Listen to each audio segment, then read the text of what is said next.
Okay, hopefully this is working.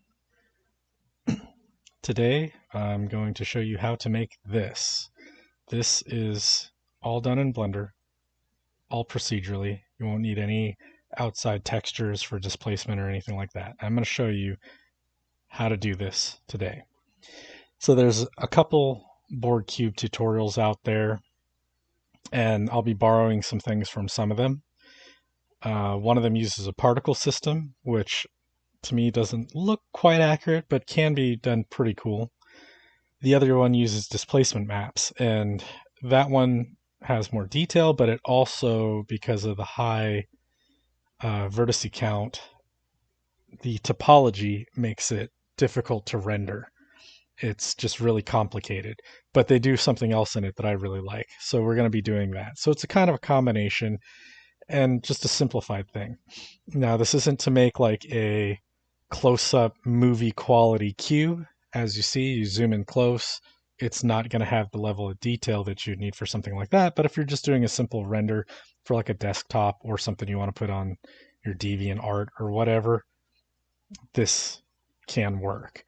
You also notice in this picture, there's no compositing done. So there's no real glow off the green lights. Those are actually emissions. They are putting out light. And, you can composite that in Blender to add some fog glow and make it look more glowy as opposed to just green dots on it.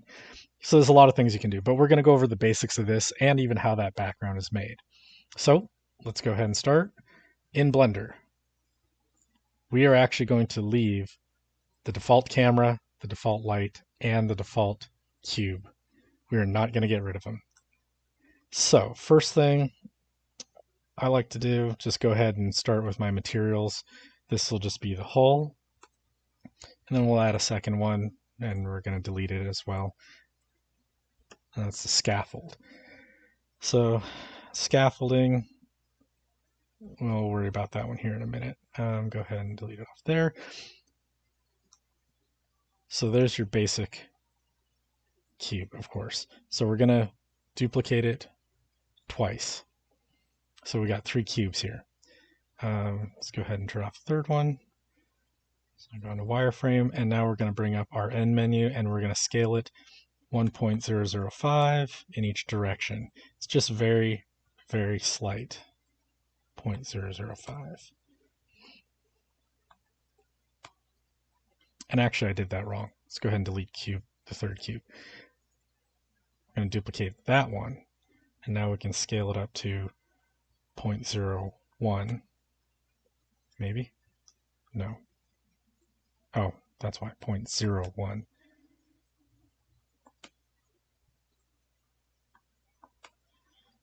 And so basically we're just going to end up with these 3 cubes, as you can see, slightly smaller in each direction. So this one, we can go ahead and get rid of the whole material, add the scaffold, and this one as well. We can add the scaffold. And while we're on that, let's go ahead and turn up, it's going to be full metallic. I like to put it at about a roughness 0.6, that way when light hits it, it gets some slight reflection off of it. And just pick a darker gray color. Go into material preview here, not that dark. I like about there. And while we're at it, also go, I don't like to work in Eevee. I prefer cycles. It's just, I'm not a big fan of the Eevee workflow, so we'll just go there. And we're going to leave it at that. Go ahead and hide these 2, which are now the scaffold color, and we're just going to focus on this guy. So first go into shading. Like I said, this is all default settings, so let's get rid of some of this stuff that we're not going to need and make this a little bigger.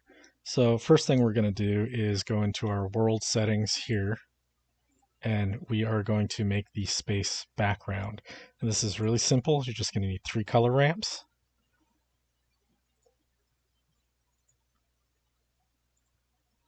And 3 noise textures.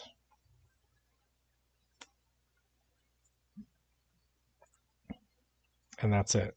So factors into the factors. I also don't have screencast on, I apologize. So you're going to have to either learn to use hotkeys on your own, or you're going to just be clicking a lot. I prefer not to use, or well, I prefer to use the hotkeys, but screencast for whatever reason just isn't working, so you can't see the keys. You're also going to need a mix RGB for these two, and then another one for down here. So basically what we're looking at here is these two are going to be stars. This one is going to be a nebula.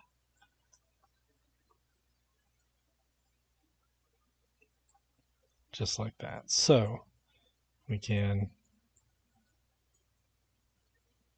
adjust everything we need. So let's go all the way to the stars, a factor of 0, which we'll put over here, and we'll put factor 0 there as well.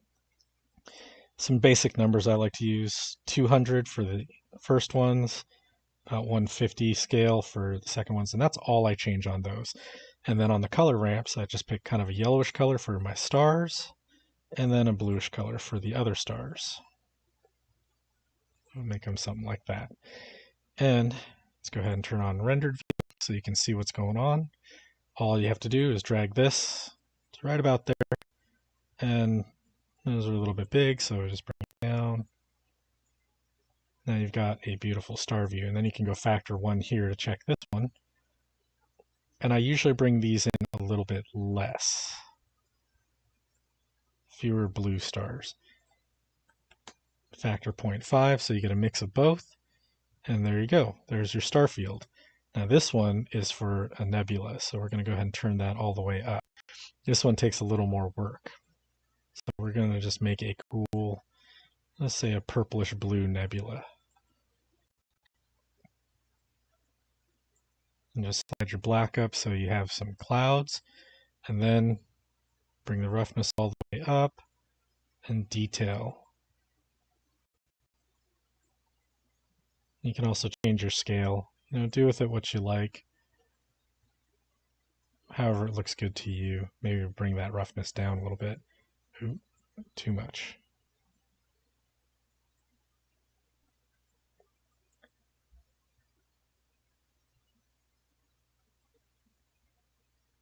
Let's bring it down a little more.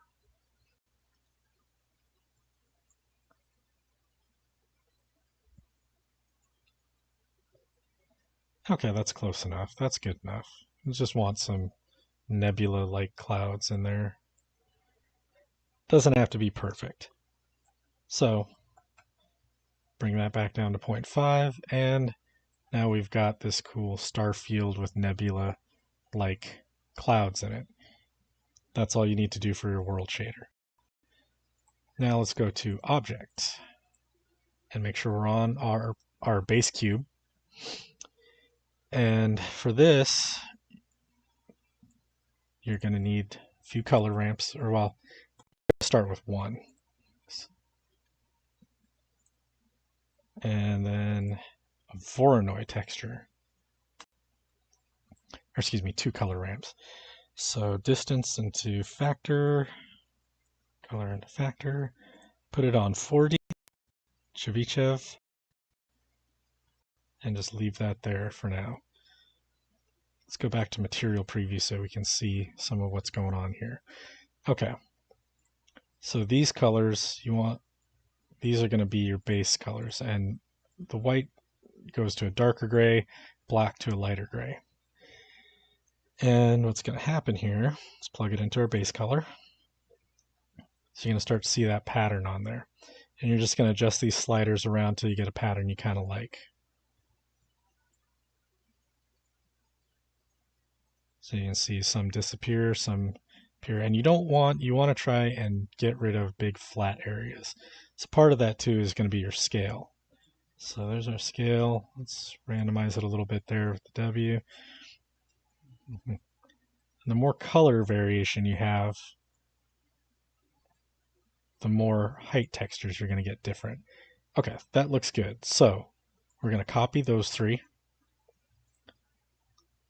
And we're going to add in a displacement. Plug it into height. Turn the mid-level down to, I think, 0.01, or maybe it's 0.05. There's a reason for that. For whatever reason, it rescales the cube. There we go. So we got our lighter colors raised and our lower one, or our darker colors lowered, which is what we want. Also, if you're using cycles, go in here to your material setting, go to settings, and turn displacement and bump on. That's just for when you render it. I'm not actually going to be rendering the image right now, but that will help later on when you actually go to render your image. So the next thing to do, duplicate those three again, drop them down here, and now we are going to put an emission. And I like to put it at 0.5 because the cube is supposed to have a sense of scale, sense of largeness to it. So you don't want the emission super bright. Turning it down makes the lights look further away, for lack of better explanation. So don't mess with the left side color ramp, but this one we're going to turn on our green, and that's going to be our lights. And then we're just going to bring the black and green down here so we have fewer lights.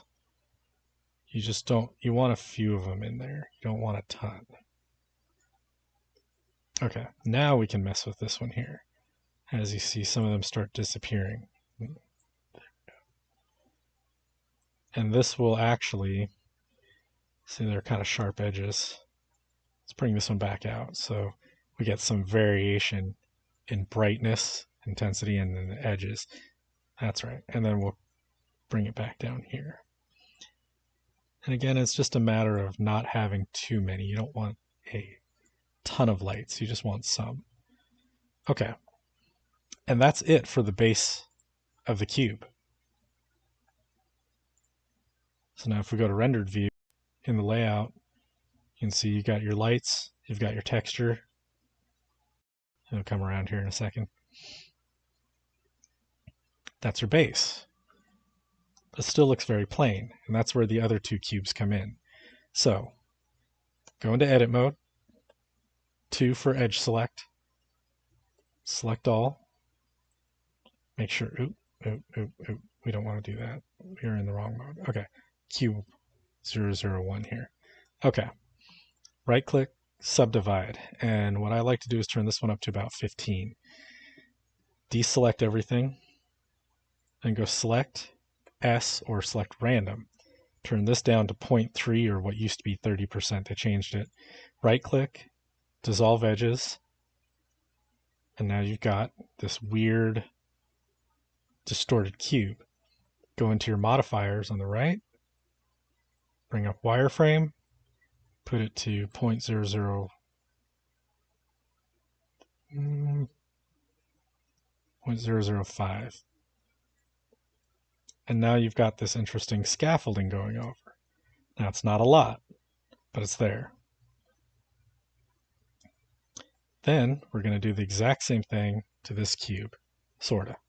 So we're in edge select, subdivide, and this time go up to 25, deselect, select random, keep it at 30%, dissolve edges. Then again, modifier, wireframe, and last time we did 0.005, so let's do 0.01. Now we get a little bit thicker scaffolding, overlaying it even more. And the cool thing about this, when it does this, is sometimes you see it'll clip through, like right here, so it actually looks like it's anchored to the cube. Go to our camera view, and rendered. And there's your quick dirty Borg Cube. And we can always change the light as well. Since it's in this purplish nebula, maybe give it a slight pinkish tint to it, something like that. That looks pretty cool. Now, one thing we're going to talk about here real quick, when rendering images, the default camera, if you go to the, select the camera and go here, is focal length of 50 millimeters. Now, this works for some things, but the problem is this is a 2-meter cube, and as we know, a Borg cube is like a kilometer or more across down one of its edges. So when you use this 50 millimeter lens and you're looking at this cube, it literally looks like you're taking a Nikon camera and taking a picture of like a micro machine. If you don't get that reference, you're probably born after the 90s, but it doesn't look big. So what we do, turn this down to 20, and now when you move the camera, you get in close, you get these angles here, this distortion that gives it a sense of size. Like you're looking at this giant thing floating in front of you. So that's another little trick for rendering, is learn your camera sizes. That's very important. But as you see, we got some textures, we've got the scaffolding, we've got lights. We could go into compositing for rendering. I'm not going to render an image right now. It's no need to. I showed you the other one that I did. But that is how you make a quick and dirty Borg cube.